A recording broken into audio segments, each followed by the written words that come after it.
Mama yang satu orang bisa besarkan ibu dorang 2, 7, 5. Tapi ibu dorang 7 yang sudah sukses belum tentu bisa urus mama yang hanya satu. Tanpa kasih belum tentu. Hanya kasih yang besar yang bisa buat begitu. Amin. Apa kerinduan terbesar dari orang tua yang lanjut usia itu? Dia pun kerinduan gampang-gampang saja. Satu, anak. Kakak adik jangan berkelahi ya. Betul? Dan dia mengasihi kamu. Anak, kawin orang baik-baik ya. Betul? Atau siapa pun orang tua yang bilang, anak, tolong kawin orang gila ya.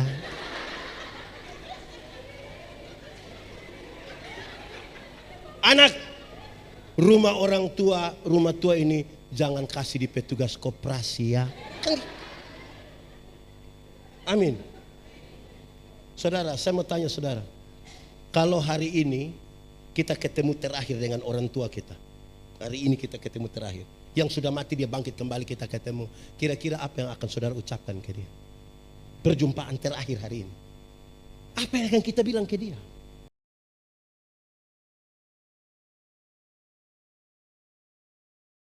Saudara-saudara, mari kita berdoa. Ya Tuhan, kami mohon kepadamu, kuatkanlah dan teguhkanlah iman kami, supaya waktu di mana kami belajar firman Tuhan, biarlah ini menjadi waktu paling baik bagi kami. Tuhan, kami berdoa, berkatilah hamba-Mu yang akan menyampaikan firman. Berkatilah semua orang baik secara onsite maupun online mengikuti ibadah ini. Biar kami dipenuhi dengan sukacita firman-Mu. Jauhkanlah semua pencobaan, baik di dalam kami, baik di sekitar kami. Supaya di dalam damai-Mu kami belajar firman Tuhan. Kami rindu pada firman-Mu. Berfirmanlah bagi kami Tuhan, di dalam nama Yesus, firman yang hidup itu kami berdoa. Amin. Saudara-saudara, tema dalam ibadah penyegaran iman malam hari ini adalah bersatu dalam Tuhan. Saja kita merenungkan ulang bagian ini, Injil Yohanes pasal 17 ayat 21 sampai ayat yang ke-23. Sejemput jemaat Tuhan berdiri. Injil Yohanes 17 ayat 21 sampai ayat yang ke-23. Supaya mereka semua menjadi satu, sama seperti Engkau ya Bapa di dalam aku dan aku di dalam Engkau, agar mereka juga di dalam kita, supaya dunia percaya bahwa Engkaulah yang mengutus aku, dan aku telah memberikan kepada mereka kemuliaan yang Engkau berikan kepadaku, supaya mereka menjadi satu sama seperti kita adalah satu.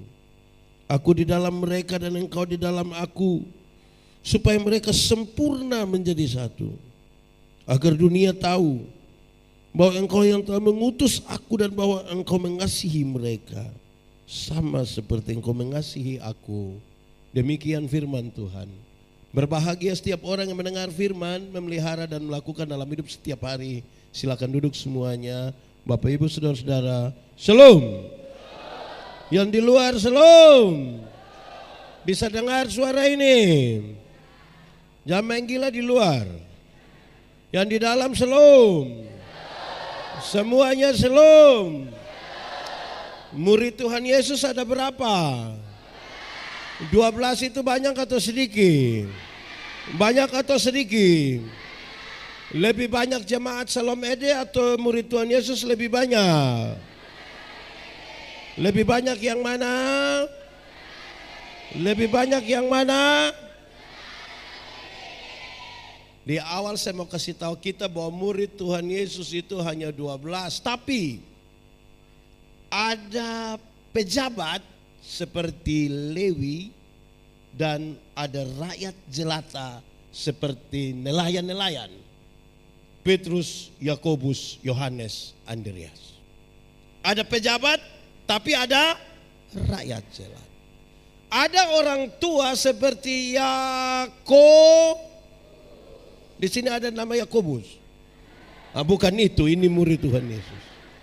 Ada orang tua seperti Yakobus, tapi ada anak muda seperti Yohanes apa?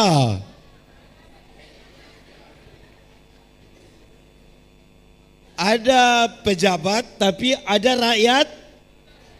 Ada orang tua, tapi ada juga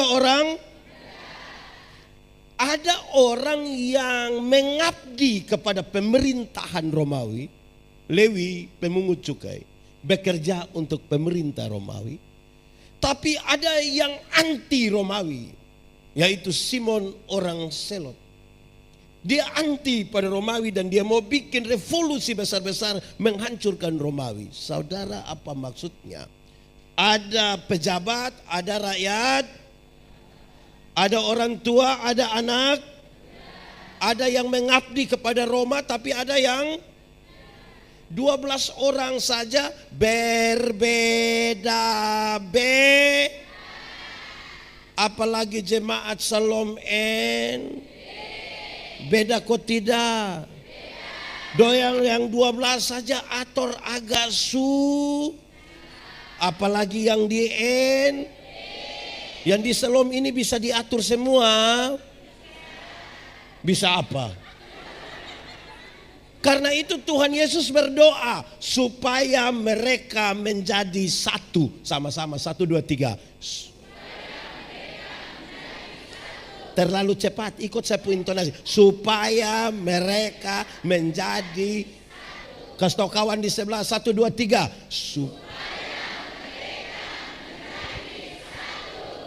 Supaya mereka menjadi satu. Bukan supaya mereka menjadi seragam.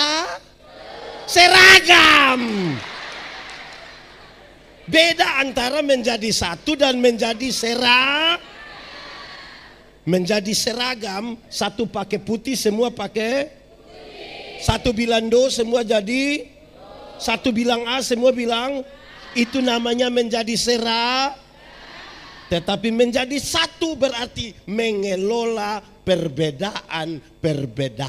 Menjadi satu artinya mengelola perbedaan.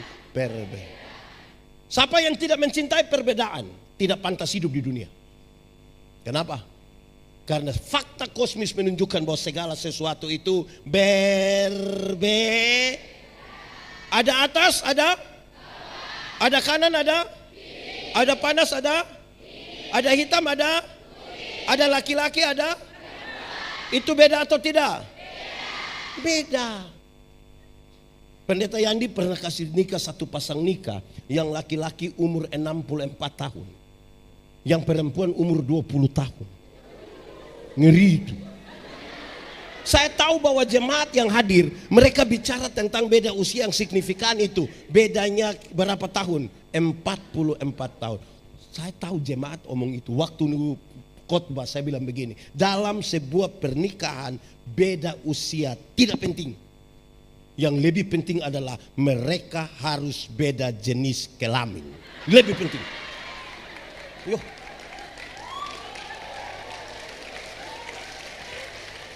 Untuk apa sama-sama umur 30 tahun tapi laki-laki semua?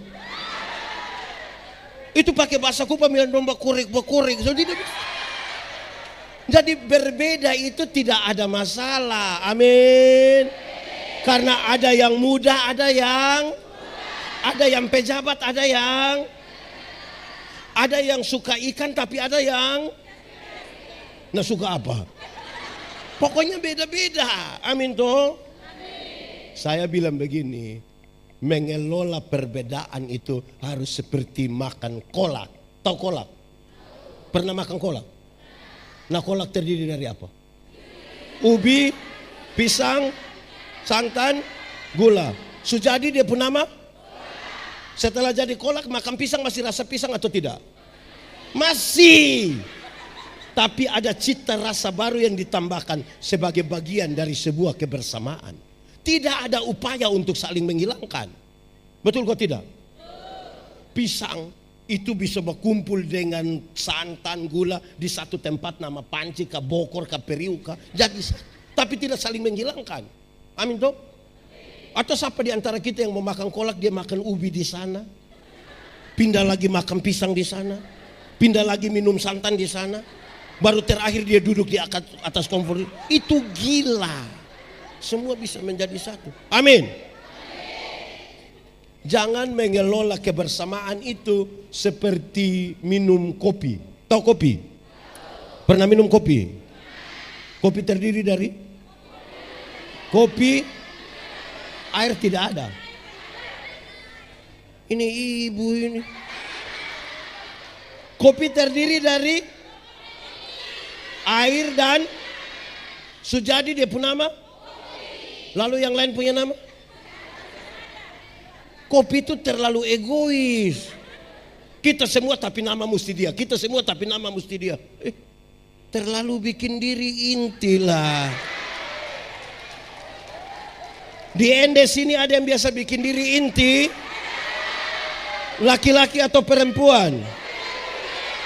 Dia ada di sini, pakai baju warna putih.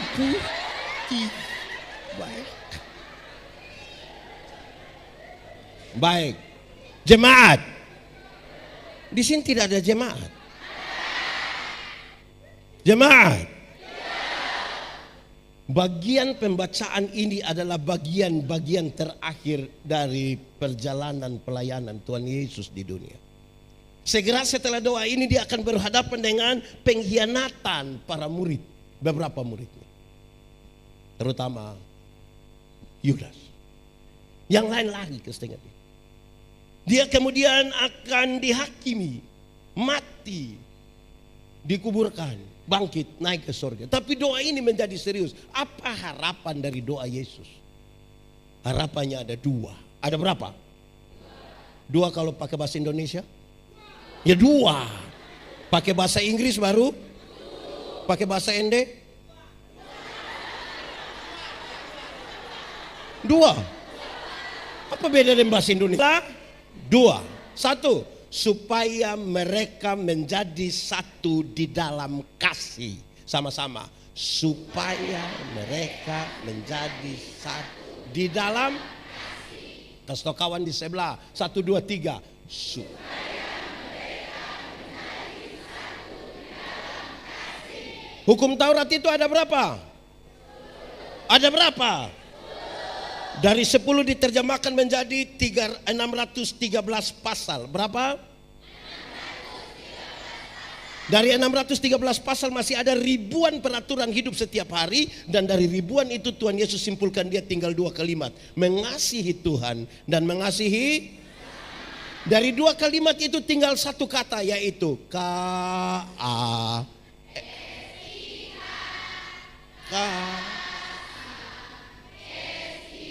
Apa?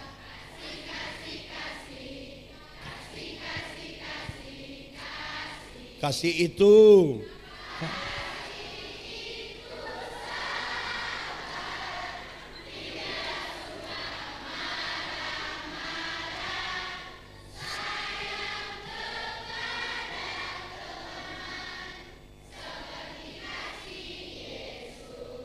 Kasih itu tidak suka. Di sini ada yang suka marah-marah. Di sini dia. Faham apa dia itu? Nah, saudara, lagu yang tadi dinyanyikan itu, kasih itu itu sebuah ungkapan yang menarik oleh Paulus oleh karena keadaan di Korintus. Keadaan di mana? Paulus dapat kabar bahwa jemaat sudah mau pecah. Sama-sama 1, 2, 3. Paulus tanya keluarga Chloe, kenapa dorang mau pecah? Ada 2 alasan. Berapa alasan? 1, karena jemaat suka pilih-pilih pelayan. Sama-sama 1, 2, 3.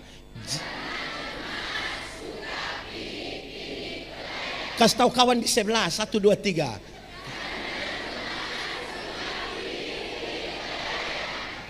Jemaat bilang begini, separuh jemaat bilang begini, pelayan yang baik itu harus seperti Paulus. Satu kali berkhotbah 2.000, 3.000 orang bertobat.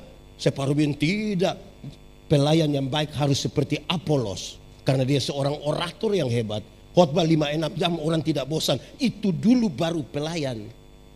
Paulus dan Apolos tidak tahu apa-apa. Tapi jemaat mengelompokkan diri seolah-olah ada golongan Paulus, seolah-olah ada golongan. Padahal Paulus dan Apolos tidak tahu. Jemaat, di Salom Ende ada berapa pelayan?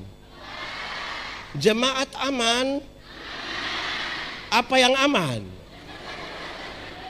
Di empat ini aman. Ini jemaat sekarang ini, dorang suka ikuti warta jemaat.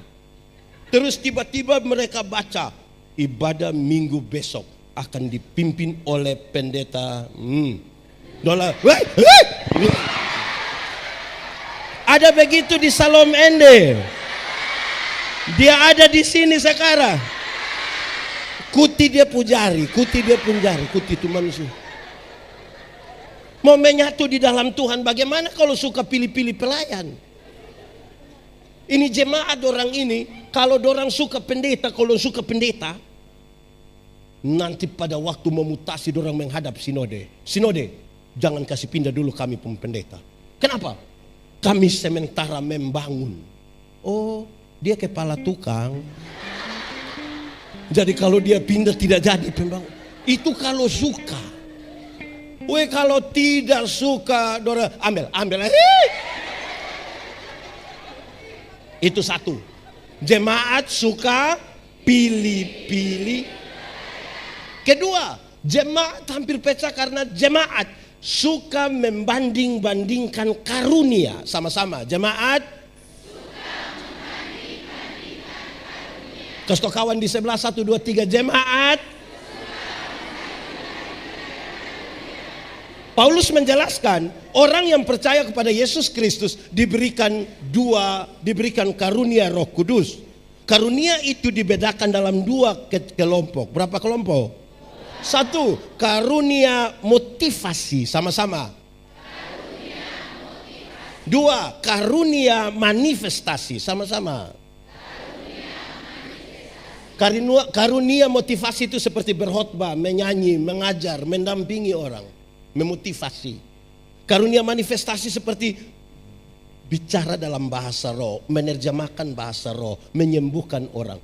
2 karunia ini setara dipakai untuk pembangunan jemaat. Tapi mereka bukan sibuk membangun jemaat, sibuk membanding-bandingkan karunia. Itu kenapa? Ada karunia juga nih. Ya, oke. Mereka sibuk membanding-bandingkan karunia. Akhirnya pelayanan menjadi tidak ada. Dorang bilang, kalau ibadah di sini tidak ada karunia, tidak ada roh. Di sana baru roh sampai keluar. Akhirnya tidak fokus di situ. Ada saudara tahu, bahkan ada jemaat hari-hari ini yang tidak tahu dia karunia apa, tapi dia sibuk dengan orang lain pun karunia. Ada jemaat itu yang hanya sekedar penilai. Ada di sini. Contoh, kalau tadi ada yang menyanyi, terus kita tanya, dorang menyanyi tadi ke mana? Separuh bilang baik, hanya dia suara macam piring picau. Ada yang begitu di sini. Saudara lihat, yang menarik di sini adalah dengar ini. Ada jemaat yang tahu menyanyi tapi tidak menyanyi di gereja. Pendeta tanya, ada paduan suara? Vokal group? No. Tapi tiba-tiba dapat informasi, Gubernur NTT dan Ketua Majelis Sinode Gemit akan beribadah bersama-sama di Gemit Salom Ende. Solo dia, duet dia, vokal group dia, paduan suara dia, tari-tarian dia. Itu dia pun nama karunia makam puji. Yang model begitu tuh menghancurkan jemaat. Tidak mungkin menyatu di dalam Tuhan. Amin kok. Paulus kasih tahu, orang yang seperti itu masih kecil, belum dewasa secara rohani, belum bisa makan makanan keras. Bicara tentang perbedaan itu hanya orang dewasa iman. Kalau masih kecil-kecil tidak bisa. Tahu anak kecil? Anak kecil ini pokoknya kalau omong dia mesti menang. Ada gula-gula. Kalau di Ende gula-gula apa? Oh bukan bonbon. Nah kenapa tadi bilang permen?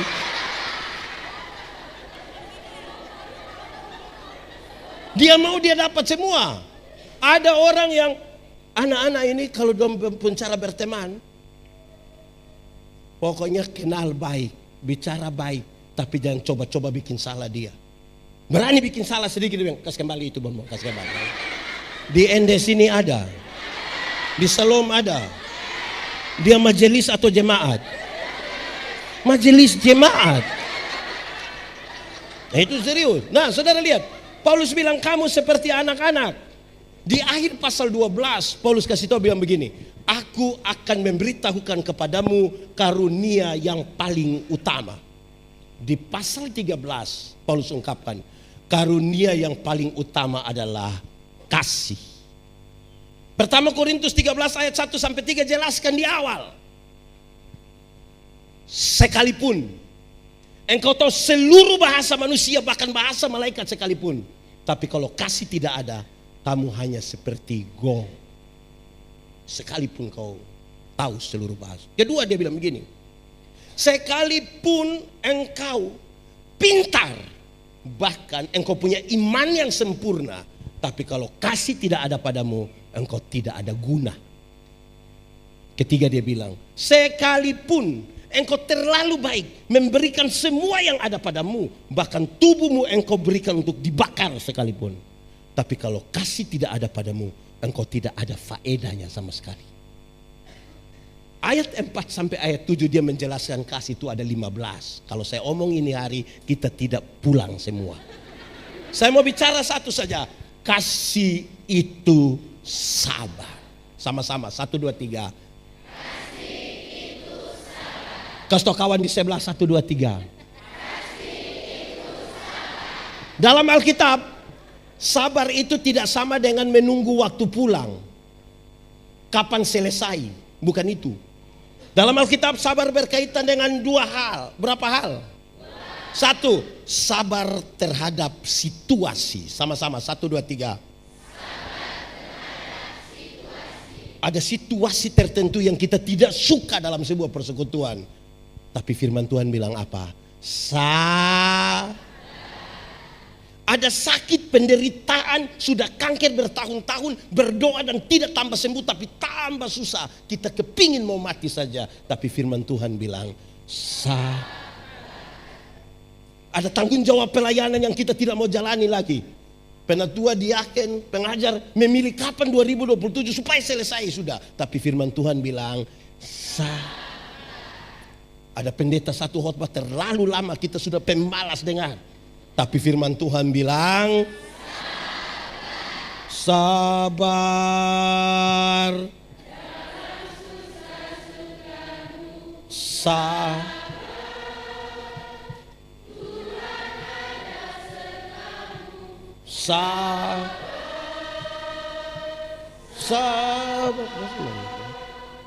Beri kuat Pak. Kedua, sabar terhadap orang. Sama-sama, 1, 2, 3. Ada orang-orang tertentu dalam hidup ini yang terlalu menjengkel. Tapi firman Tuhan bilang, ada tetangga-tetangga dekat rumah itu yang terlalu tapi firman Tuhan bilang, ada pendeta-pendeta itu terlalu tapi firman Tuhan bilang, ada penatua, diaken, pengajar itu terlalu tapi firman Tuhan bilang, ada jemaat itu terlalu tapi firman Tuhan bilang, ada anggota paduan suara itu terlalu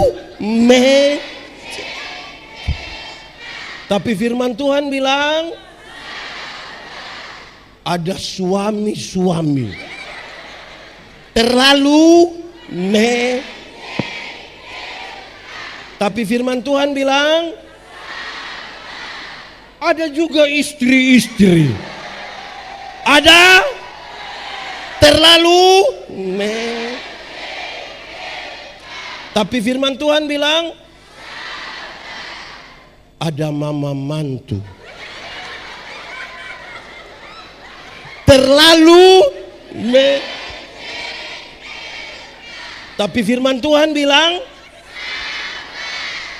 ada orang duduk di kita pun samping kiri atau samping kanan itu terlalu Tapi firman Tuhan bilang sabar.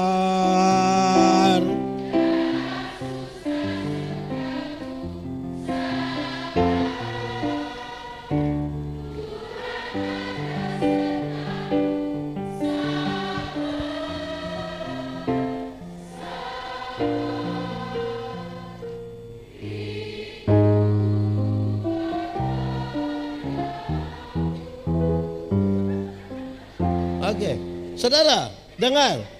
Kalau tidak ada sabar dalam sebuah persekutuan, kenapa mama? Ikut saya menjengkelkan dan kita sabar. Kan tidak ada apa-apa tiba-tiba tertawa.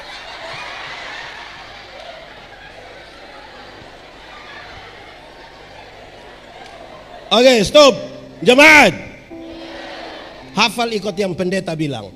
Kasih ialah. Omong.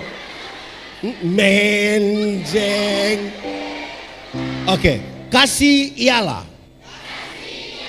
Kebaikan. Tidak terpatahkan oleh apapun. Tidak akan berubah menjadi kebencian. Ulang. Kasih ialah kebaikan, tidak terpatahkan oleh apapun, tidak akan berubah menjadi kebencian.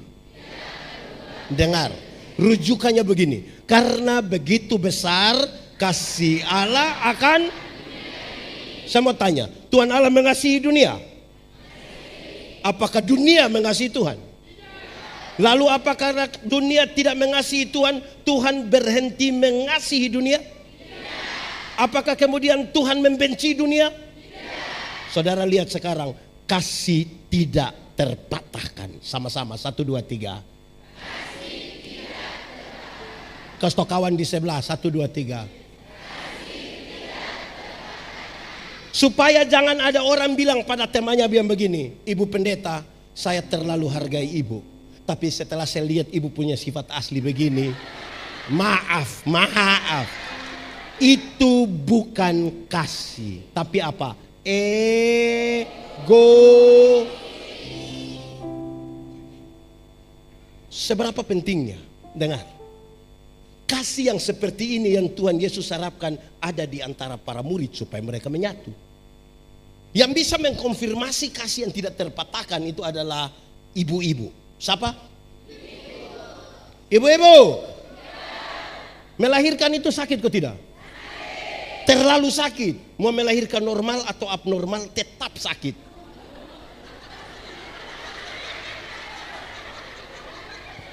Sesar itu abnormal, ibu.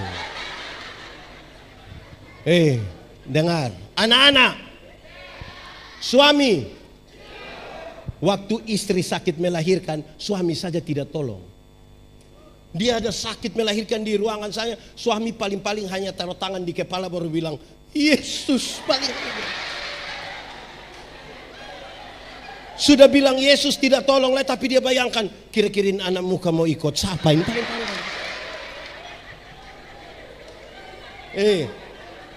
Jemaat, kasih tahu anak-anak kamu sudah ini. Dengan kamu, waktu kamu lahir, kamu hanya tahu Kalau kamu menangis, orang tua pikir itu hanya 3. Nanti Om Pendeta tambah 1 jadi 4. Satu, pasti lapar. Dua, pasti basah. Lapar yang haus satu. Kok dia makan jagung? Tiga, pasti tak salah. Iya. Keempat, mungkin dia punya nenek mau tambah nama.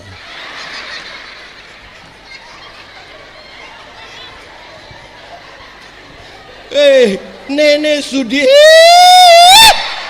menjeng.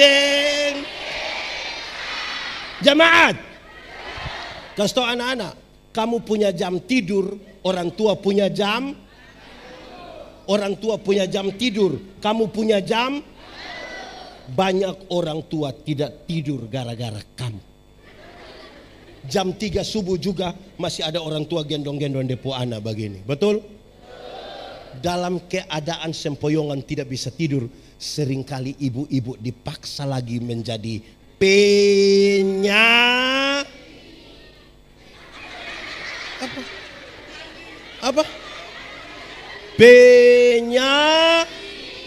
penyanyi.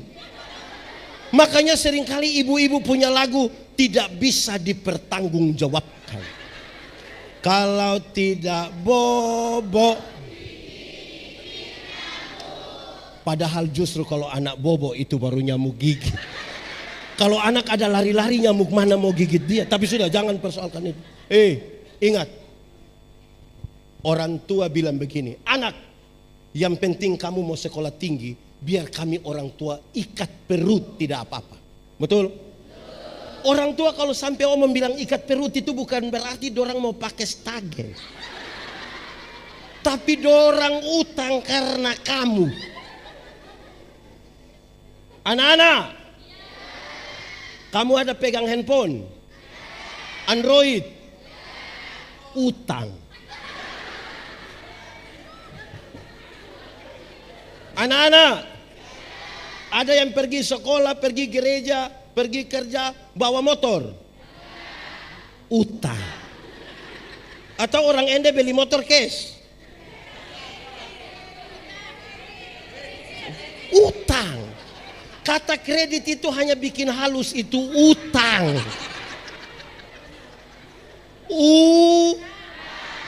Saya mau kasih tahu, orang tua lahirkan kamu banyak-banyak, tapi tidak pernah titip dimanapun.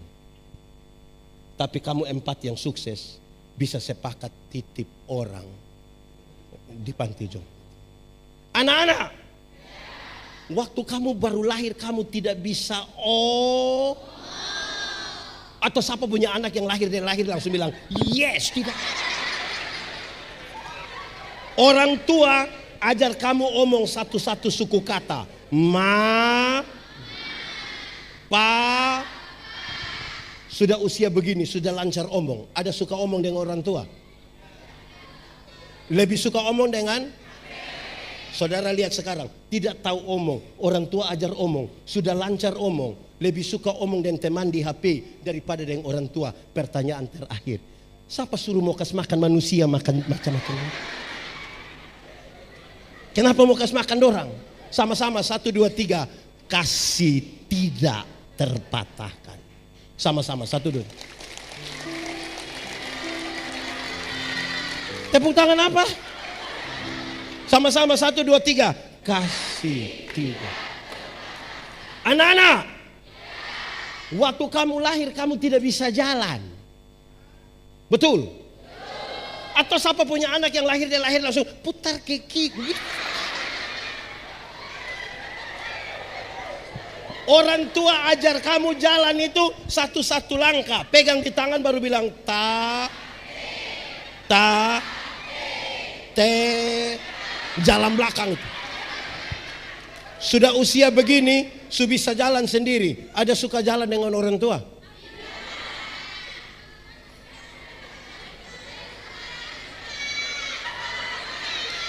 Suka jalan dengan orang tua? Bibeli apa? Dorang lebih suka jalan dengan? Lihat, tidak bisa jalan, orang tua ajar jalan, bisa jalan, lebih suka jalan dengan teman daripada dengan orang tua. Kenapa mau kasih makan ini manusia? Sama-sama 1, 2, 3. Kasih tidak. Amin. Anak-anak, waktu kamu kecil dulu kamu pilek, orang tua tidak pernah pakai tisu. Betul? Dengar. Betul. Waktu kamu buang air besar, orang tua tidak pernah pakai sarung tangan. Hari ini ada orang tua sudah di kursi roda, sudah di tempat tidur karena sakit. Ada anak kandung urus.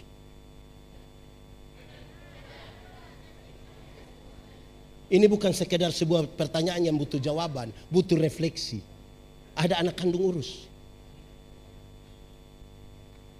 Sepenuh waktu orang tua bisa berikan bagi anak-anak. Tapi anak kandung ketika urus dia punya orang tua 1-2 hari, mulai marah.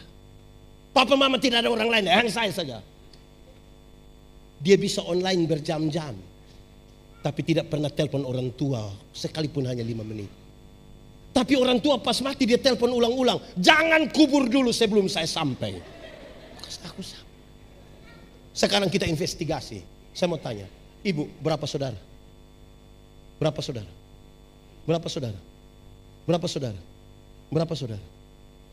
2, 7, 2, 5, 7.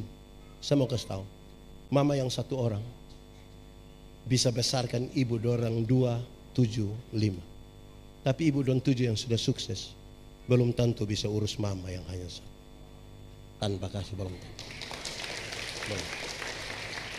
Hanya kasih yang besar yang bisa buat begitu. Amin. Apa kerinduan terbesar dari orang tua yang lanjut usia itu? Dia pun kerinduan gampang-gampang saja. 1, anak, kakak adik jangan berkelahi ya. Betul? Dan dia mengasihi kamu. Anak, kawin orang baik-baik ya. Betul? Atau siapa pun orang tua yang bilang, anak tolong kawin orang gila ya.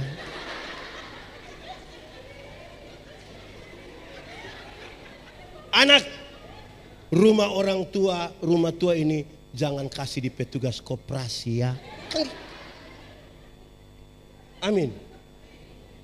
Saudara, saya mau tanya saudara. Kalau hari ini kita ketemu terakhir dengan orang tua kita. Hari ini kita ketemu terakhir. Yang sudah mati dia bangkit kembali kita ketemu. Kira-kira apa yang akan saudara ucapkan ke dia? Perjumpaan terakhir hari ini. Apa yang akan kita bilang ke dia? Kita menyanyi satu lagu. Ini lagu dunia tapi kita menyanyi saya di gereja. Minta maaf saya izin. Kasih ibu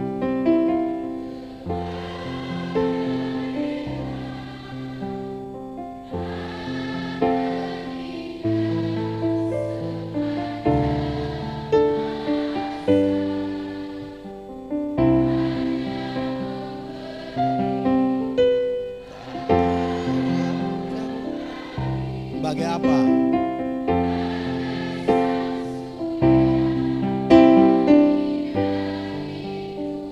Kita ulang, terus apa yang lihat papa mama ada di sini, bangun, peluk papa dan mama dan omong satu kata. 1, 2, 3. Kasih, silakan lihat orang tua. Kepada tak terhingga. Peluk orang tua, peluk. Kasih itu ekspresi.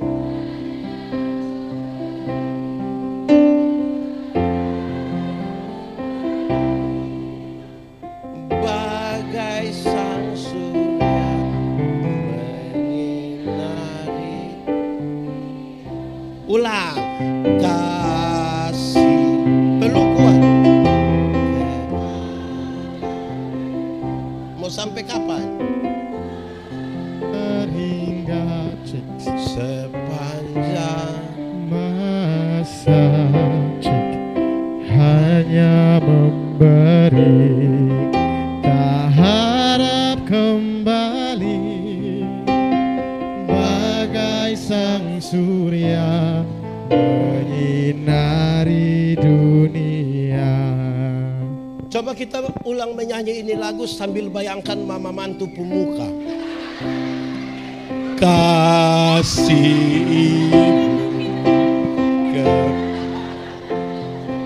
mau sampai kapan?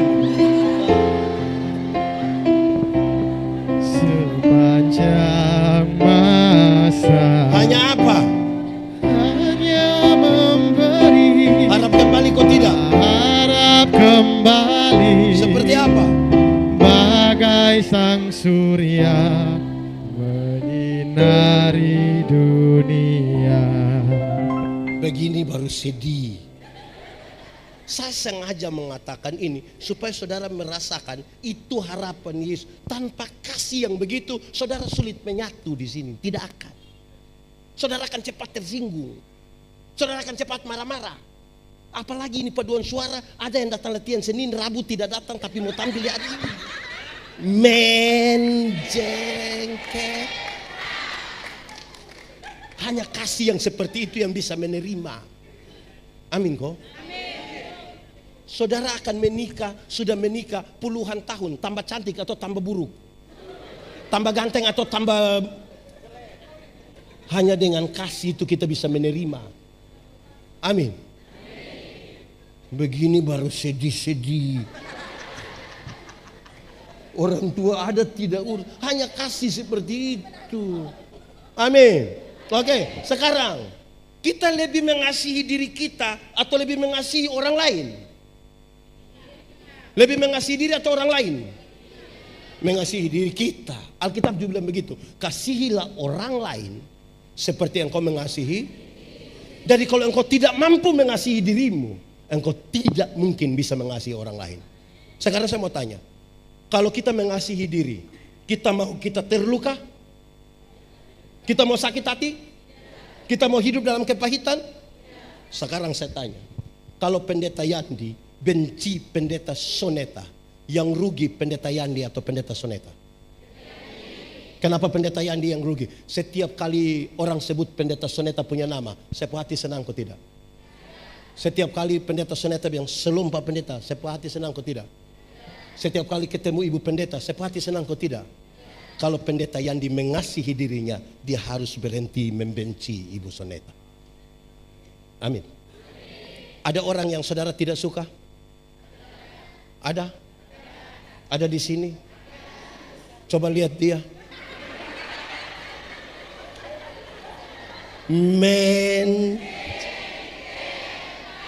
Tapi kalau saudara mengasihi dirimu, engkau harus berhenti membenci dia. Amin. Kalau tidak begitu, kita hidup dalam kepalsuan. Palsu. Kadang-kadang senyum kita palsu. Ingat, tidak semua senyum tulus kalau tanpa kasih. Saya datang, saya bilang, Shalom. Dia bilang, Shalom. Saya sudah lewat baru saya pergi. Padahal satu gereja. Betul kok tidak? Saudara jangan hanya pencitraan. Pendeta Yandi khotbah di banyak bank di Indonesia. Saya bilang begini, ini ibu-ibu yang kerja di bank ini cantik-cantik semua. Mau lihat jauh, lihat dekat, tetap cantik. Dorang pakai pakaian bagus-bagus lagi. Kerja di ruangan tertata rapi lagi, ber-AC lagi. Kita pi bank macam kita tidak mau pulang. Macam kita mau lihat-lihat terus dalam pemuka begini. Kita baru naik tangga terakhir, dengan santun dorang bilang begini, selamat siang, ada yang bisa kami bantu? Terus saya tanya dorang, ibu-ibu, siapa di antara ibu-ibu yang bangun pagi, lihat suami pas bangun terus dia bilang, selamat pagi, ada yang bisa kami? Tanpa kasih semua palsu. Sama-sama 1, 2, 3. Tanpa kasih semua. Kasih tahu yang di sebelah itu. 1, 2, 3. Tanpa kasih semua. Ini di Shalom Ende ini habis ibadah ada jabat tangan di pintu. Saya paling tidak suka 2 cara jabat tangan. Saya paling tidak suka 2 cara jabat tangan. 1, dia pergi sorong ujung saja. Kalau tidak mau tidak usah. Najis kah? Kedua, dia sudah pegang tangan bagus, tapi tidak lihat kita. Dia bilang, iya nanti.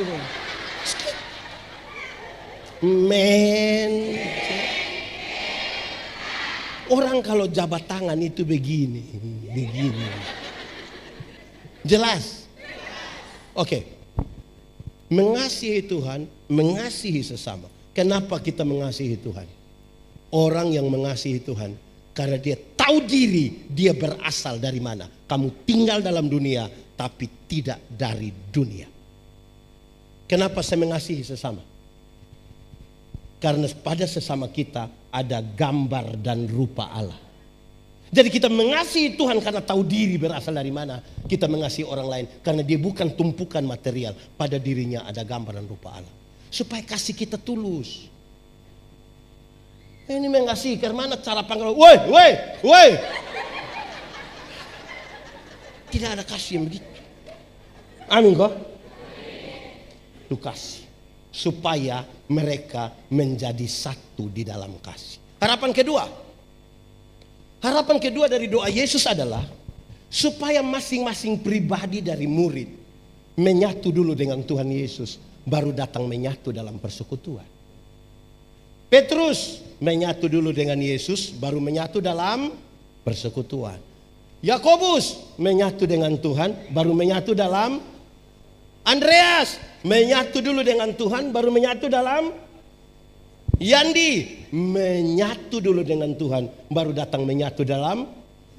Tidak boleh ada orang dalam persekutuan yang secara personal tidak menyatu dengan Tuhan, tapi mau datang dalam persekutuan. Dia akan menghancurkan persekutuan. Pribadi-pribadi, orang yang duduk sini nih masing-masing sudah menyatu dengan Tuhan, baru datang sini. Kaum Bapa, di sini tidak ada kaum Bapa. Ada kaum Bapa bilang, kami walaupun ibadah sedikit orang, tapi kalau bedah rumah siap. Untuk apa? Menyatu personal dengan Tuhan, baru datang dalam persekutuan. Amin. Banyak orang tidak menyatu personal dengan Tuhan, tapi datang di persekutuan. Di Indonesia, gereja-gereja ada banyak yang sudah punya vokal group kaum Bapa. Salam Ende ada? Tepuk tangan dulu. Tapi dia punya tapi dua. Tapi pertama, dorang latihan sampai jam 3 pagi. Sampai istri telepon mau bunuh itu baru dia pulang. Tapi kedua, hari Minggu mau menyanyi, dorang titip pesan lewat istri, majelis atau anak. Kasih pendeta, kaum Bapak menyanyi setelah firman. Kenapa setelah firman? Belum lengkap. Bagaimana mau lengkap? Pulang jam 3, habis menyanyi, mulai dengan jalan yang sangat sopan keluar dari gereja. Bukan pulang, dorang keluar cari satu pohon. Itu pohon akan disebut pohon kaum Bapa. Di pohon itu mereka merokok, sambil bicara tentang situasi politik terkini di Indonesia, dengan analisa yang dalam dan terukur sekali. Sambil cerita begitu, tapi mereka pasang telinga. Pendeta yang pimpin bilang, kita sampai di penghujung dari ibadah ini. Pulanglah saudara-saudara dalam hidupmu, arahkanlah hatimu pada Tuhan dan terima berkatnya. Dorang yang dari pohon kaum Bapa lari masuk cepat-cepat. Ini yang kita mau pakai, yang United in God. Itu dia menyatu dengan pohon. So ada gereja bagus-bagus lebih suka di pohon. Lalu kita bikin gereja supaya apa? Oh, di gereja tidak nyaman. Oke. Untuk menyatu secara personal dengan Tuhan ada syarat. Sama-sama 1, 2, 3. Syaratnya adalah menjaga kekudusan. Sama-sama 1, 2, 3. Kasih kawan di sebelah 1, 2, 3. Kenapa menjaga kekudusan penting? Tuhan yang kita sembah, Tuhan yang kudus. Ingat, yang kudus tidak dapat bersatu dengan yang tidak kudus. Tanggalkanlah kasutmu, sebab tempat di mana engkau berdiri itu kudus. Tanggalkan kasut. Betul kok tidak? Kalau kudus sama dengan terang, tidak kudus sama dengan gelap. Ingat, yang terang tidak dapat bersatu dengan yang. Kalau kita di terang, bisa lihat orang di gelap? Orang di gelap, bisa lihat kita di terang? Lalu kenapa kadang-kadang kita sudah di terang, kita kembali ke gelap? Orang yang di terang dan kembali ke gelap itu kan dia suka begini. Apa itu? Kalau dia suka begini tidak lama dia bilang. Di ND ada yang suka meloi. Ada di sini. Tunjuk. Saya mau tanya, anak muda, terang atau gelap? Terang atau gelap? Terang, yes. Mantap. Oke. Lalu kenapa kamu suka pacaran di gelap-gelap? Ada rahasia negara apa yang harus diperbincangkan di tengah gelap gulita? Jemaat.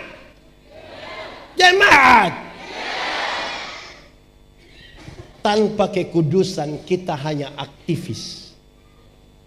Hanya melayani jadwal-jadwal dan tidak melayani Tuhan. Pendeta Yandi khotbah setiap hari, menyatu dengan Tuhan, belum tentu. Saudara menyanyi tiap hari, bagus saudara menyanyi, menyatu dengan Tuhan, belum tentu kalau tidak menjaga kekudusan. Pemain musik, bagus kamu bermain, bagus, menyatu dengan Tuhan, belum tentu kalau tidak menjaga kekudusan. Kita hanya aktivis pelayanan, tidak menyatu dengan Tuhan. Kita lagi melayani pekerjaan dan tidak melayani Tuhan. Saudara mungkin hadir pada semua ibadah, bahkan mungkin saudara disebut maha hadir. Semua ibadah masuk, lansia juga dia ikut, anak sekolah minggu juga dia ikut, semua dia juga ikut. Menyatu dengan Tuhan, belum tentu. Anak muda, banyak yang dia datang. Saya punya anak-anak ikut saya ratusan orang. Satu hari ada yang datang bilang saya, Pendeta Yandi, saya melayani tiap hari tapi saya rasa kosong. Saya bilang jelas. Kenapa kosong? Karena engkau sibuk siap alat, engkau siap mikrofon, engkau siap televisi. Terus engkau hilang, saya berkhotbah engkau tidak dengar. Habis engkau datang menyimpan barang, engkau pulang. Yang tersebut itu pelayanan. Itu teman-teman yang gampang mengerjakannya. Kan tiap hari itu dong pekerjaan. Orang yang melayani Tuhan syaratnya jelas, menjaga kekudusan. Saudara sopran, biar mau tinggi 8 oktav, tidak menjaga kekudusan, saudara tidak menyatu dengan Tuhan. Datang baru pertama kali, ku tahu Tuhan pasti buka jalan. Ku tahu Tuhan pasti buka jalan. Asal apa? Asal apa? Kenapa?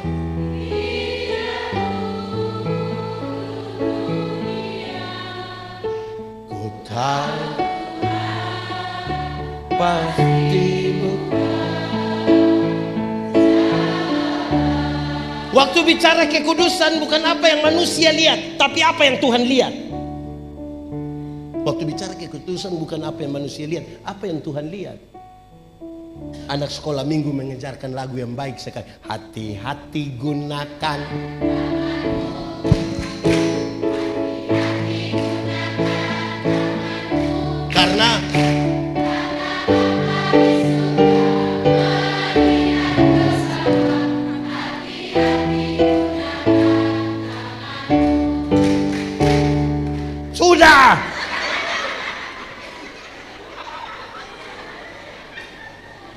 Menjaga kekudusan sama-sama 1, 2, 3. Ini harapan yang penting. Kenapa? Kasih dan kekudusan hilang di tengah persekutuan jemaat. Bagaimana saudara merindukan bersatu? Kita nih kasih nih slogan. Banyak yang ini FB Pro ini kadang-kadang kasih. Hai guys, waktunya menggoreng telur guys. Padahal dia dapur pun kotor.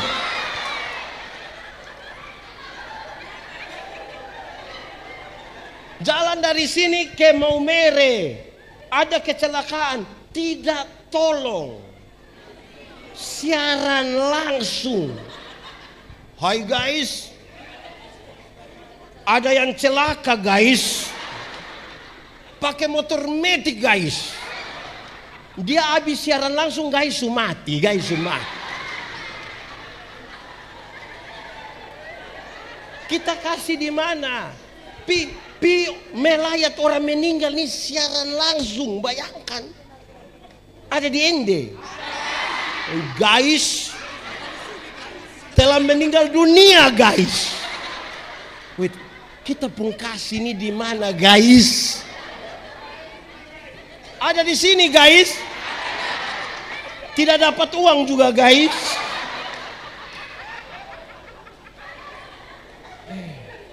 Kita ini apa? Oke, baik. Saudara tahu, kalau menyatu itu baru. Orang tua di kampung ajar kita begini. Dengar saya bicara. Menyatu dengan Tuhan apa lebihnya? Menyatu bersama-sama dalam persekutuan apa lebihnya? Orang tua di kampung ajar bilang begini. Kalau satu orang bermimpi itu hanya mimpi. Tapi kalau kita semua bermimpi bersama itu kenyataan. Untuk apa kita tidur satu tempat tidur tapi dengan mimpi-mimpi yang berbeda? Lebih baik kita tidur tempat tidur berbeda tapi dengan mimpi yang sama.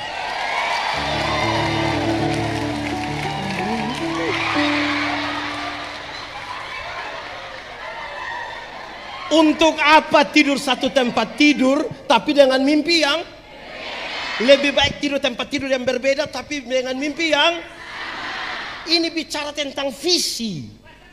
Stop. Status boleh. Dengar.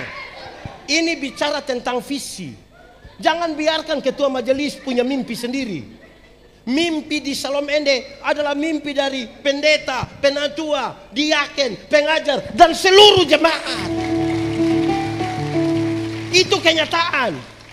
Kalau kita semua bermimpi bersama, beli tanah di IPI, kecil ibu, kecil. Ini baru dengar satu M. IPI mau ini Salom mau beli tanah. Kenapa suara langsung hilang? Karena tidak punya kemampuan membangun mimpi bersama kan? Saya mau tanya. Ibu ada rumah? Bikin sendiri atau orang dari kampung datang buat? Bikin sendiri. Bikin sendiri atau semua orang Ende pikir jah? Ibu, saya mau kasih tahu saudara. Masing-masing tinggal di rumah sendiri bisa, beli tanah sendiri bisa. Masa kita semua beli tanah bersama-sama satu bidang tidak bisa?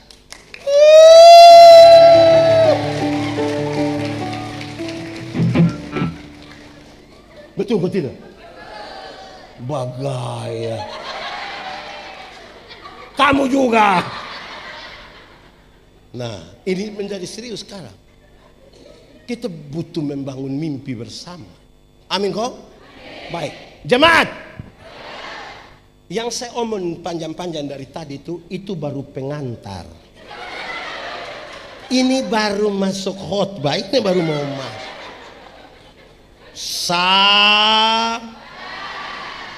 Ini baru mau masuk khotbah.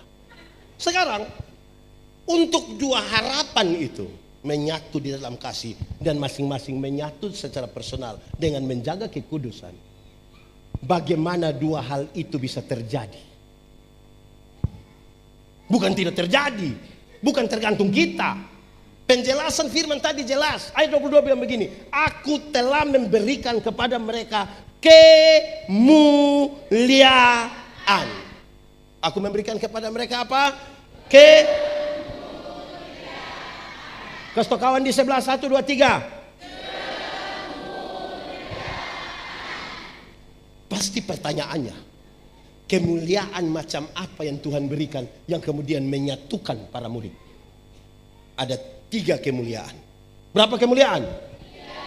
Pakai bahasa Inggris, bahasa Ende, bahasa Rote, bahasa Sabu, bahasa Indonesia, bahasa Roh. 3 kemuliaan. 1, kemuliaan salib. Sama-sama 1, 2, 3. Kosto kawan di sebelah 1, 2, 3. Kenapa kemuliaan salib? Dengar, saudara dengar. Saudara ikuti berita di media sosial. Kenapa banyak pendeta saling bertengkar? Kenapa satu gereja hujat gereja yang lain? Satu denominasi menghujat ini gereja denominasi yang lain.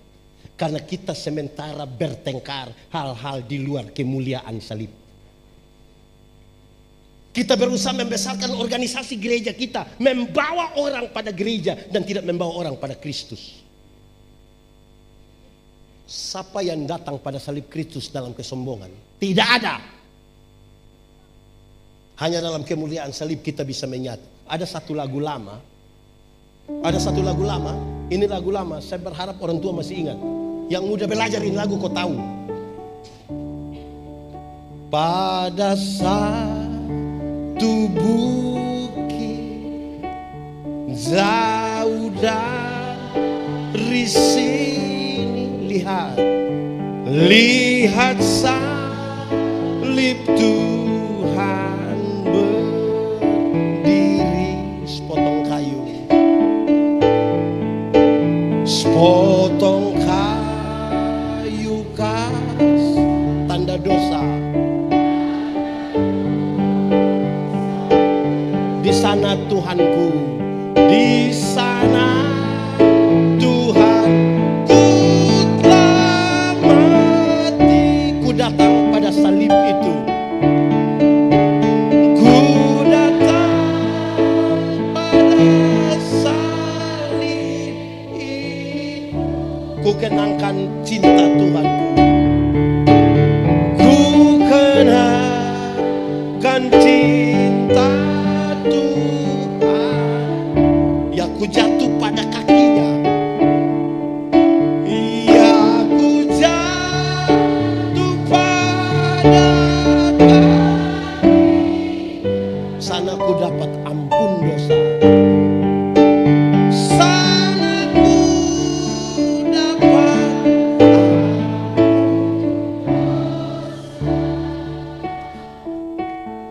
orang yang datang pada salib Kristus hanya bisa berlutut dan mengaku dosa. Kalau dia sampai berani angkat muka lihat salib, dia tidak mampu berkata-kata, hanya bisa bilang, aku bersalah,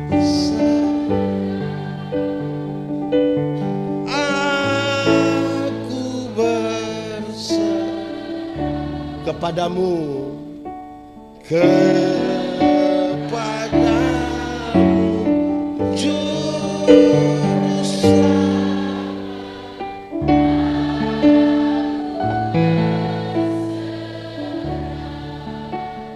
Kenapa ada orang sombong dalam gereja? Karena dia tidak melihat pada salib. Dia lihat begini. Orang sombong itu kan suka melihat begini. Kalau dia melihat begini, memungkinkan dia untuk membandingkan dengan orang lain. Orang yang lihat kiri kanan itu, dia lama-lama orang lain yang beli motor, dia yang tidak tidur di rumah. Kamu cek dulu, cek apa? Dia kredit ke cash. Saudara dengar ini. Dalam salib Kristus itulah kita menjadi satu. Tidak ada pendeta besar, hanya Tuhan yang besar.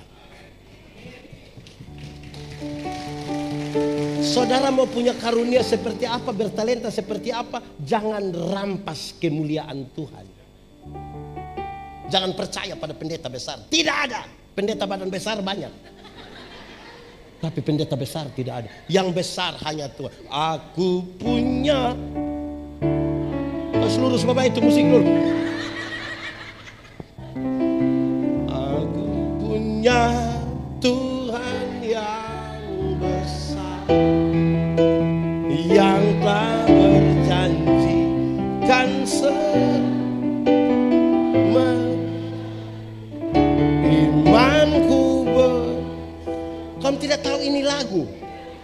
Tidak tahu? Tak boleh balik tahu?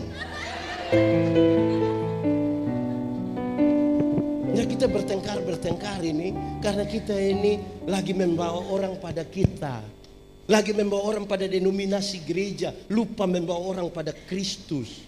Padahal firman Tuhan jelas, engkau harus berkurang-kurang, Yesus yang semakin besar. Jangan bagai, tidak boleh ada satu kemuliaan pun dalam gereja yang menggeser kemuliaan salib. Bagai, hanya kemuliaan salib. Tidak boleh ada yang lebih besar dari itu. Amin kok? Berhenti bertengkar. Iblis tahu kalau kita bersatu, iblis kalah. Dia tidak suka kalau berbagai denominasi gereja duduk begini untuk melayani. Dia tidak suka.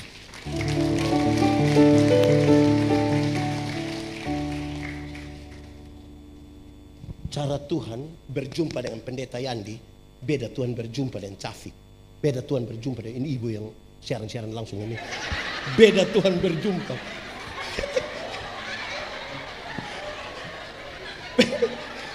Sabar. Perjumpaan yang berbeda-beda itu yang membuat kita kalau bertemu, kita bercerita tentang perjumpaan yang berbeda, baru kita bisa bilang ternyata Tuhan kita luar biasa. Dalam kekudusan itu bagaimana kita menyatu? Sekarang saya minta satu orang bantu saya. Kak, bantu saya. Saya panggil kakak atau adek? Kakak atau adek? Adek. Adek. Saya 48, jadi adek 47 ya kita. Oke. Lihat ini. Dalam kemuliaan salib dan menjaga kekudusan, bagaimana kita menyatu dengan Tuhan. Anggap saja, ini anggap sekali lagi 1, 2, 3. Anggaplah ini tangan Tuhan dan ini tangan orang berdosa.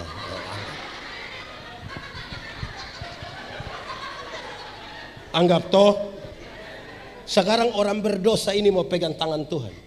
Coba pegang kuat, lebih kuat, tambah kuat. Apakah ini yang paling kuat? Sekarang saya tanya, Anda pegang sekeras ini, sekuat ini, bisa bertahan berapa lama? 1 detik bisa? Tidak bisa. 1 detik? Bisa. 1 menit? Masih bisa. 1 jam? Ragu-ragu. 1 hari? Tidak bisa. 17 tahun? Tidak bisa. Makin kuat dia pegang, makin cepat dia lepaskan. Lalu bagaimana cara supaya dia tetap menyatu? Dia harus membiarkan tangan Tuhan pegang dia. Supaya sebagai manusia, ada saat di mana kita letih lesu tidak berdaya, seolah-olah jari kita ingin terlepas, tangan Tuhan tetap memegang. Aku takkan hari esok, namun langkahku tegak, bukan surya ku harapkan, karena surya akan lenyap.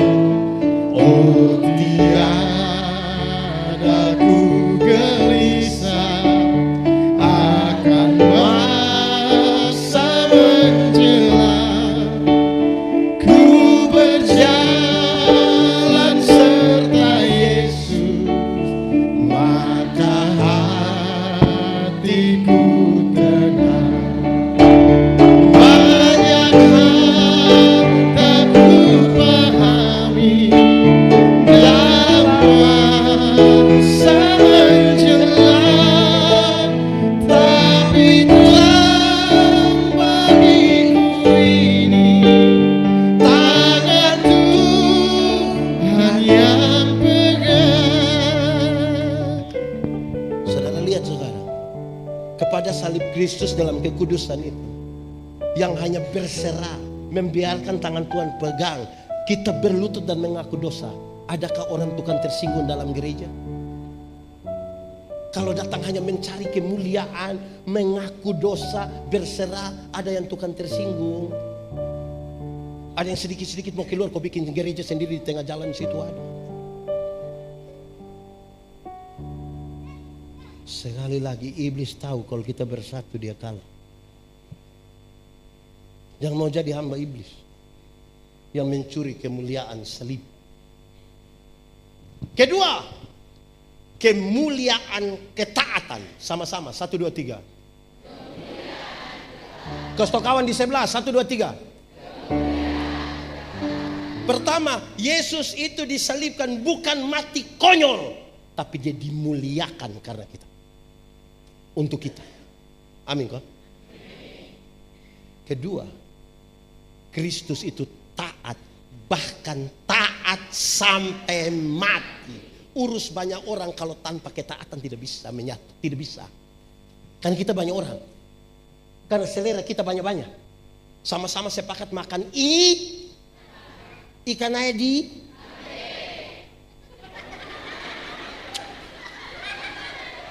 pusinglah. Kita sepakat makan ikan. Sampai sana suami, istri, anak 2 orang. 1 minta bakar, 1 kuah asam, 1 rebus. Mati kita. Tidak boleh ada 1 orang pun yang dalam keadaan tertentu dia boleh tidak taat dalam gereja. Semua mesti taat. Karena kita urus banyak orang. Dengar, di Salom Ende ada katekisasi. Berapa lama? Berapa kali tidak tatap muka, tidak bisa ikut CD? 3 kali. 1 tahun katekisasi, 3 kali tidak tatap muka, tidak CD. Terus ada yang datang tanya, pendeta, Desember nanti ada tabisan CD kok? Iya, bagaimana? Saya punya anak yang sekolah dokter itu di Bandung itu. Itu anak terlalu pintar pendeta. Maksudnya, itu anak terlalu pintar. Itu dosen belum tahu, dia sudah tahu semua. Nah dia kenapa?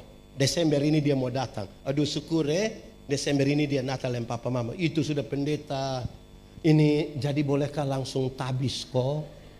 Pendeta yang tidak bisa. Tersinggung dia pun bapak. Orang lain punya anak boleh taat ikut. Itu anak boleh lebih apa? Itu anak boleh lebih apa? Coba dia bilang. Yang dia datang harus langsung tabis.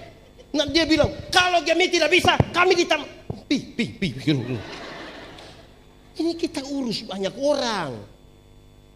Terlalu lebih apa sampai dia tidak ikut katekisasi cuma tabis. Dia kenapa? Menjengkel. Orang tua dong jangan dukung anak yang bodoh begitu. Kok kita ajar dorang di katekisasi itu ajar yang baik. Atau ibu pendeta ajar anak dong katekisasi untuk bunuh dia pu bapak. Ajar untuk baik. Kebenaran dalam Alkitab punya 3 dimensi. Saya sebut 1. Salah satunya ada legalitas. Sama-sama 1, 2, 3. Ikut aturan. Semua bentuk pelanggaran terhadap aturan Tuhan tidak mau.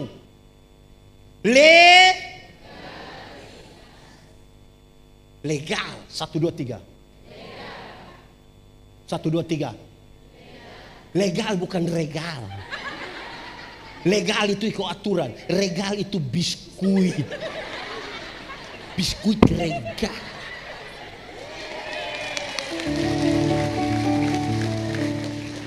Contoh. Saudara naik motor. Pernah naik motor?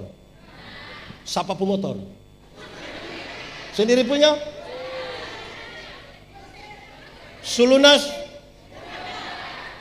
Saudara dengar, kalau kita naik motor, SIM ada, STNK ada, lampu-lampu ada, kaca spion ada, pakai helm, operasi lalu lintas di situ. Berani pergi? Kenapa berani? Coba SIM tidak ada, STNK tidak ada, lampu-lampu tidak ada, tidak kaca spion tidak ada, helm. Berani pi? Kenapa tidak berani? Tapi kan kita om polisi toh. Kalau kita ikut aturan, SIM ada, lampu-lampu ada, kaca spion ada, semua ada, operasi lalu lintas di situ, kita pergi. Sampai sana polisi tidak tahan, kita putar kembali. Polisi tanya, kenapa kau putar? Pak, tolong periksa, tolong.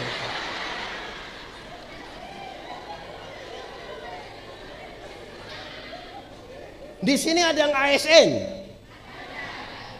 Siapa yang berani marah pemeriksa? Pemeriksa, datang periksa saya, datang. Ada yang berani? Kenapa tidak berani? Karena tulis 10.000 bayar 7.000. Kita bagaimana untuk sini periksa? Betul? Tidak berani. Ikut aturan paling aman. Legalitas yang dibangun di atas pulihnya hubungan manusia berdosa dengan Tuhan. Saudara bayangkan kalau kita naik motor kita ikut kiri. Ikut aturan kan? Ikut aturan toh? Terus tiba-tiba itu om naik motor ikut kanan menuju kita. Baru dia bilang, wah. Men. Kan kepingin mau ramas di pulehan. Di sini ada yang suka langgar aturan. Coba Anda sekolah angkat tangan. Yang masih sekolah. Oh, om pikir kamu libur. Masuk sekolah biasa jam berapa? Jam berapa? Jam 6 masuk sekolah. Itu kamu pergi sekolah kok pergi bertani.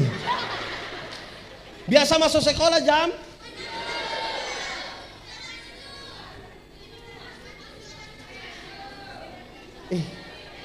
pusing lah, saya tidak mau menendong. Yang kerja kantor, masuk kantor biasa jam berapa? Jam 8. Masuk kantor jam 8, kita pergi setengah 8. Saudara bisa lihat cara jalan dan cara menyapa. Jam 8 masuk kantor, kita pergi setengah 8. Pasti cara kita santai. Salam, selamat pagi, apa kabar? Cantik, man, setengah 8. Coba kalau kantor jam 8 baru kita pergi setengah 12. Bisa bilang halo, bisa begitu. Itu dia punya cara jalan saja mencurigakan. Kan pasti dia punya cara jalan begini.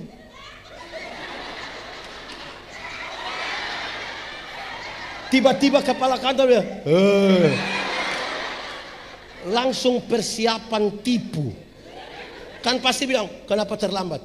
Sebenarnya saya tidak tahu. Taat. Jemaat. Ada orang datang tanya saya bilang begini, pendeta, kalau Tuhan Yesus itu dia Tuhan, kenapa waktu orang mau salibkan dia, mau tangkap dia, kenapa dia tidak kasih tunjuk kuasa sedikit? Supaya dong langsung tahu. Terus dia lanjut, coba kalau saya yang Tuhan. Terus saya bilang, makanya lu tidak bisa jadi Tuhan, lu tidak bisa. Karena Tuhan itu sekalipun dia punya kuasa, tapi karena kasih yang besar, dia taat. Bahkan taat sampai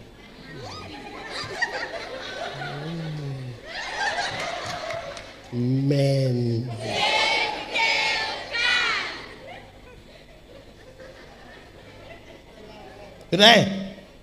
Kedua, kemuliaan. Kemuliaan ketiga. Kemuliaan nama. Sama-sama, 1, 2, 3. Berulang kali disebutkan di situ supaya dunia tahu. Sama-sama 1, 2, 3. Supaya dunia tahu. Itu dia maksud ke mana? Dengar. Dulu itu sama dengan itu hari. Iya toh. Dulu sama dengan dulu itu termasuk bangsa Israel. Tahu bahwa ada kuasa yang besar. Ada Tuhan, ada sesuatu yang menciptakan. Tapi dia siapa? Tidak ada yang tahu. Disebutkan apa? Tidak ada yang tahu. Dari yang tidak tahu itu satu hari Tuhan datang berjumpa dengan Musa. Kepentingan pembebasan Israel dari Mesir setelah 430 tahun. Dalam percakapan dengan Musa, terus Tuhan bilang begini, Musa bilang begini, Tuhan, nanti kalau saya ke sana, dorang tanya, kira-kira saya mau jawab bilang siapa yang suruh? Tuhan bilang kalau dorang tanya jawab, aku adalah aku, mengutus aku kepadamu. Jadi kalau ditanya, siapa yang suruh? Aku adalah aku. Mengerti? Pendeta Yandi datang. Siapa utus pendeta? Aku adalah aku. Mengerti? Dari aku adalah aku. Dia jelaskan lebih lagi. YHWH. Yahweh. Tapi ini tidak bisa disebutkan sembarang. Jangan menyebut nama Tuhan Allahmu dengan sembarang. Dari YHWH, dia kasih lebih jelas lagi.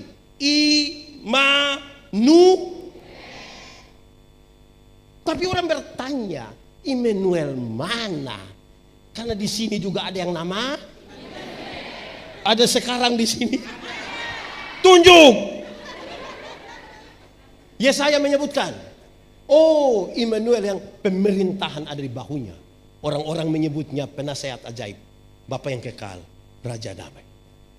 Matius masih menyebut Immanuel, tapi Yohanes dengan sangat luar biasa menyatakan, dan nama itu adalah Yesus. Namanya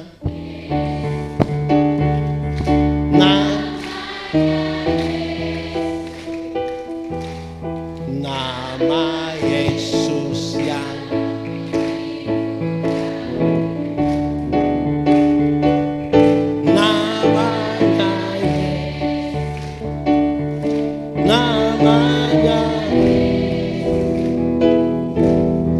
nama Yesus yang menghibur hati.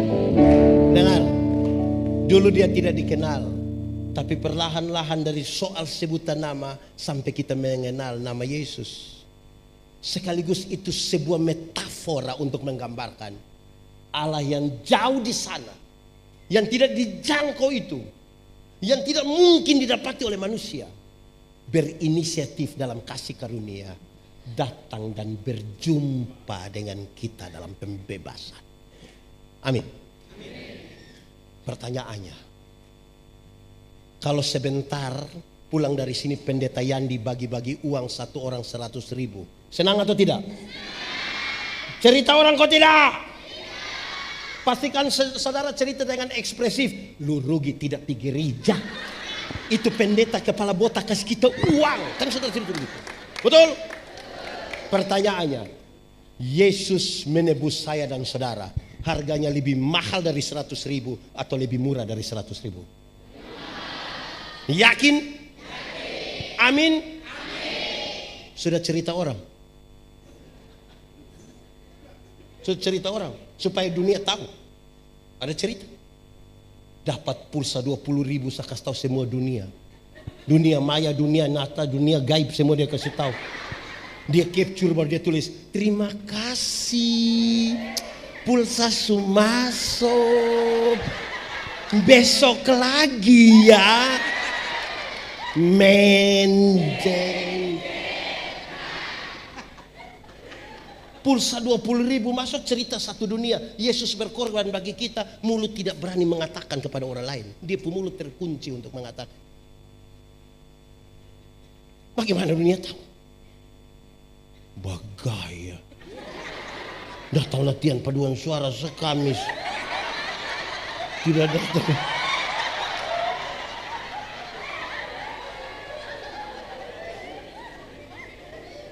Dunia tahu. Kan dunia mesti tahu toh nama. Sekarang bagaimana mengatakan? Sekarang bagaimana mengatakan?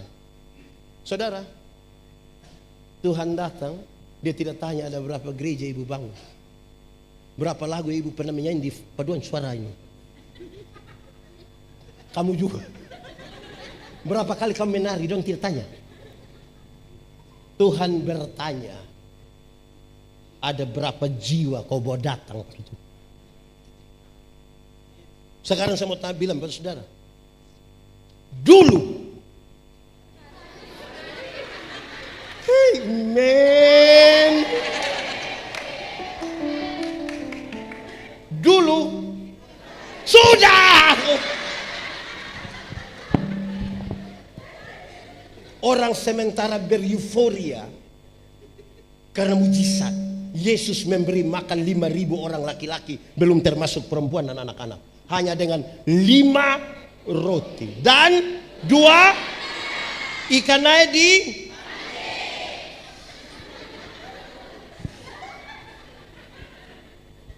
Lebih berapa bakul? Kenapa bisa lebih? Kenapa? Karena tidak ada yang bungkus.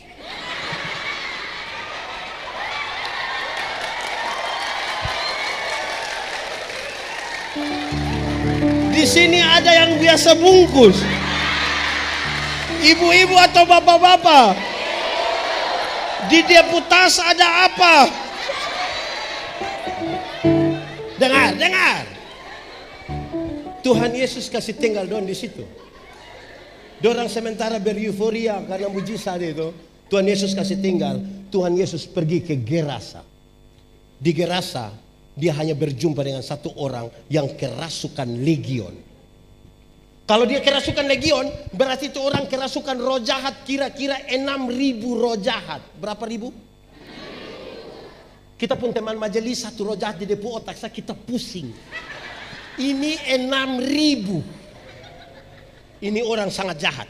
Bukan saja jahat bagi orang lain, tapi di Injil bilang dia jahat juga bagi dirinya sendiri. Dia memukul-mukuli dirinya dengan batu. Dia sudah tinggal di dekat kuburan. Bagi beberapa orang, manusia model begini lebih baik mati. Tapi tidak dengan Yesus. Yesus datang padanya. Ketika Yesus mau turun dari perahu, roh jahat itu bilang begini, Yesus, anak Allah yang hidup, apa urusanmu dengan kami? Rupa-rupanya roh jahat juga mengenal nama Yesus. Jadi kalau anggota paduan suara baru sekedar mengenal nama Yesus, Anda belum lebih hebat dari roh jahat. Karena roh jahat juga mengenal nama Yesus, bahkan ketakutan. Injil Markus mencatat, di daerah itu ada penjaga-penjaga babi, sementara menjaga babi kira-kira berapa ekor? 2.000. Roh jahat itu meminta untuk mereka masuk ke babi-babi itu. Yesus membiarkan, matilah 2.000 ekor babi. Penjaga-penjaga babi itu kehilangan pekerjaan. Mereka kasih tahu orang di kampung datang usir Yesus. Pertanyaannya, apakah Tuhan Yesus tega membuat orang kehilangan pekerjaan? Tidak. Bahkan tidak sama sekali. Lalu kenapa Tuhan Yesus biarkan 2.000 ekor babi mati? Dalam struktur budaya Yahudi, babi itu haram. Orang Yahudi tidak makan daging babi. Tidak ada sei babi di Yahudi. Babi guling tidak ada. Babi rica juga tidak. Sate babi. Tapi yang haram itu dorang pelihara 2.000 ekor. Sementara ada satu jiwa hampir binasa mereka biarkan. Itu yang Yesus marah. Alangkah lebih baiknya ada 2.000 ekor babi mati daripada ada satu jiwa binasa.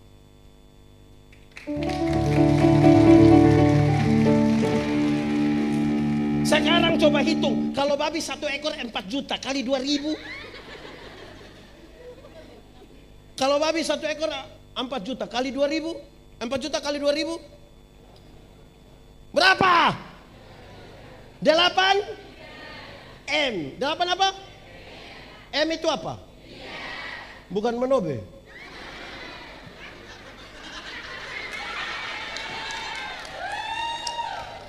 Harga 8 miliar rupiah, harga satu jiwa yang hampir binasa itu. Paling tidak dalam konteks itu saya bicara. Pertanyaannya, Ibu Pendeta, Salom Ende pernah siap 8 miliar untuk pelayanan PI?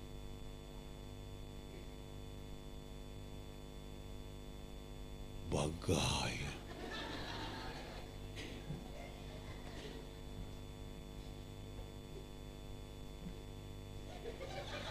Iya. Untuk pelayanan pekabaran Injil supaya dunia tahu. Sama-sama 1, 2, 3. Tiap orang harus tahu. Harus tahu. Tiap orang harus tahu siapa Yesus. Sekali lagi. Tiap orang harus tahu. Tiap orang harus tahu. Tiap orang harus tahu siapa Yesus. Orang Timor. Orang Timor harus tahu.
siapakah orang gila itu?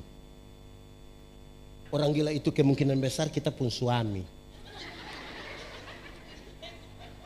Karena ada banyak suami tidak ikut gereja. Ada banyak suami yang waktu masih muda rajin gereja, sudah menikah pemalas. Pendeta datang tanya, "Bapak, kenapa waktu masih muda kau rajin, sudah menikah kasih tinggal ibu pergi sendiri?" Terus dia bilang begini, "Pendeta, waktu pendeta kasih nikah saya dengan istri, kami dua telah menjadi satu. Jadi ibu kalau sudah pergi sama juga itu kita." Oh, jadi memang kalau istri sudah makan sama dengan suami makan. Bapak-bapak, saya pun kalimat ini ada satu orang tidak suka, tapi tidak apa-apa, kan saya pun kalimat. Kalau dia tidak suka dia cari kalimat sendiri. Itu kenapa dia? Saya pun kalimat sendiri. Saya bilang begini, bapak-bapak, masuk surga itu seperti pergi ke WC. Tahu WC? Tidak bisa diwakilkan. Masing-masing pergi sendiri. Atau siapa di antara kita yang kita tanya, "Pendeta, yo kemana? WC, titip." Tidak bisa.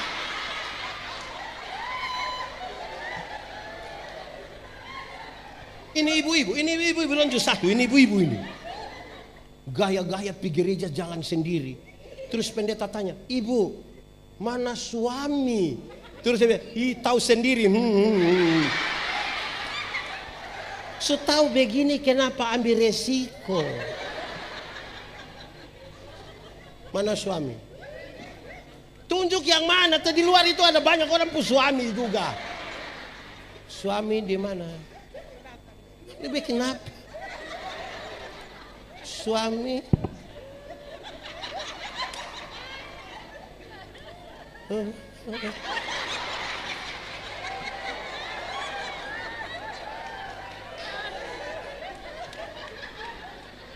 Tidak kabarkan pada Yesus kepada suami, kepada keluarga, tapi cita-cita memenangkan Indonesia.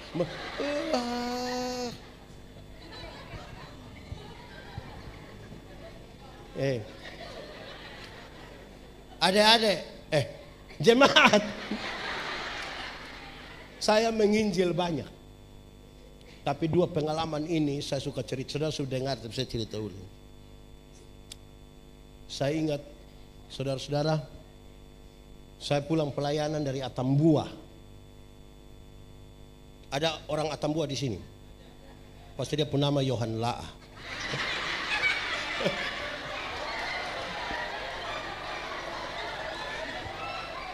Saya pulang pelayanan dari Atambua, naik bis, duduk bersebelahan dengan satu laki-laki. Kan dia umur mungkin sama lah. Bisa begitu. Ini bis malam tuh. Kami pakai bis malam. Oh itu bis yang Sinar Gemilang. Dia pun lari terlalu lah. Wih itu bis lari terlalu kencang. Waktu bis kencang begitu saya tanya dia bilang, "Om, kira-kira kalau ini bis celaka kita mati, yakin masuk surga kau tidak?" "Kau sembarang saja dia mau." Saya tahu bahwa dia punya masalah di situ. Dia punya. Saya bilang begini, "Om, dulu beta juga takut mati mau masuk di mana. Tapi setelah beta tahu Yesus itu mati buat saya, bangkit buat beta, naik ke surga buat beta. Sekarang beta yakin mati dimanapun, kapanpun, dengan cara apapun, pasti beta masuk surga." Dia bilang, "Kenapa lu yakin begitu?" Kita ini manusia berdosa semua. Kalau Tuhan tidak menebus kita, apalah arti kita? Dia bilang, "Kalau begitu tolong berdoa dulu."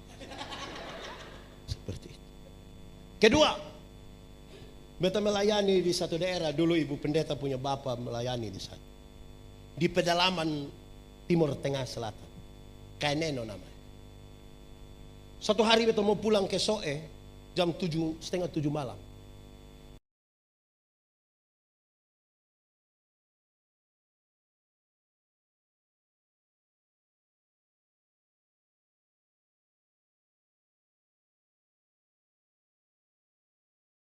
Soe, tapi kan sudah agak malam, dia takut jalan sendiri. Dia tunggu kalau ada orang yang lewat dan dia bisa ikut.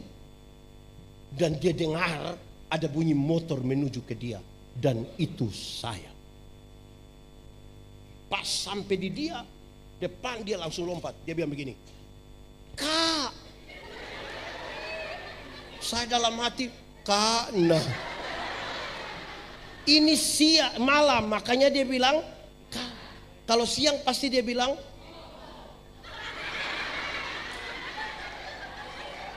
tapi sudahlah, manfaatkan malam itu. Waktu dia bilang, Kak, saya langsung bilang, iya dek. Tidak mungkin dia bilang, Kak, terus saya bilang, omong deng, kan tidak mungkin. Pekabaran Injil dimulai dari persahabatan. Bukan penistaan. Persahabatan. Kak, iya dek. Kakak mau pisau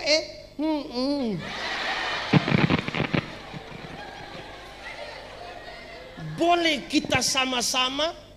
Beta bilang, kenapa tidak? Makin akrab toh. Dalam keakraban itu kami jalan sama-sama. Dia pakai motor sendiri. Beta bagian kiri, dia agak di tengah. 3 kilometer kami sampai di Kie. Ada orang bawa motor lari kencang dari belakang. Dia kaget. Ini orang sudah lewat. Saya tahu dia marah. Terus saya bilang, Non, kira-kira orang kalau berlari motor begitu mati masuk surga kok tidak? Dia bilang, ya macam begitu tidak masuk, itu tidak masuk. Terus saya bilang, tapi kalau Nona yang mati yakin masuk surga? Dia bilang, tidak tahu nih kakak. Saya tahu dia punya masalah. Dan saya bilang begini, adek, kakak dulu begitu.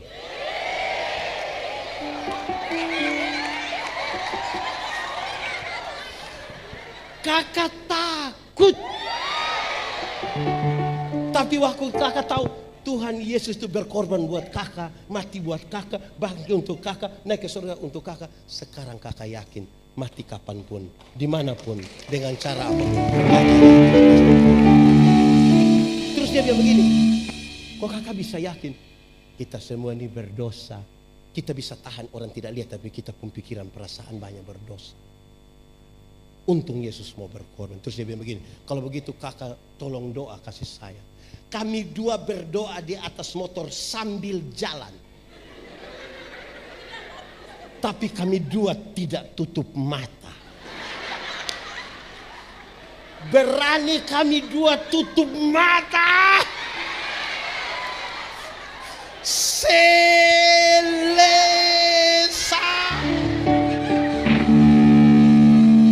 Masa yakin masuk surga?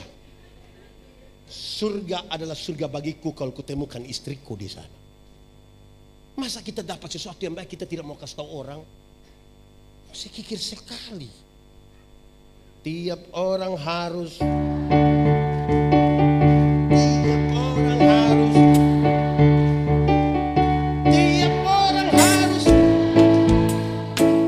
Siapa Yesus? Sudah.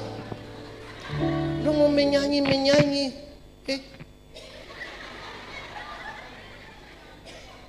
Gitu. Supaya dunia tahu kemuliaannya. Sudah. Jadi begini, dengar. Itu 3 hal itu yang bisa bikin kita menyatu. Dalam salib, dalam ketaatan, dan dalam kemuliaan nama Tuhan. Kita datang, walaupun ini nama paduan suara apa lagi? Paduan suara Spiritus Sanctus. Dia arti Roh Kudus. Itu nama paduan suaranya. Tapi kita menyatu bersama-sama. Paduan suara nama apa? Shalom. Ada sukacita. Itu nama paduan suaranya. Tapi kita menyatu. Kamu paduan suara apa lah? Paduan suara apa? Itu namanya. Tapi kita semua menyatu. Amin. Begitu. Kenapa kita terpisah-pisah? Saudara dengar. Seperti gambaran tubuh, Yesus kepala gereja dan kita anggota dari satu tubuh. Amin. Mata karena dia mata, dia tidak lebih penting dari tangan. Telinga tidak lebih penting dari kaki. Siapa yang malam-malam perut sakit dia mau pi WC, terus kaki bilang perut, maaf. Bisa pi sendiri. Kita menyatu. Alkitab bilang kalau jarimu terluka, mata ikut menangis. Dan kalau mata menangis, tangan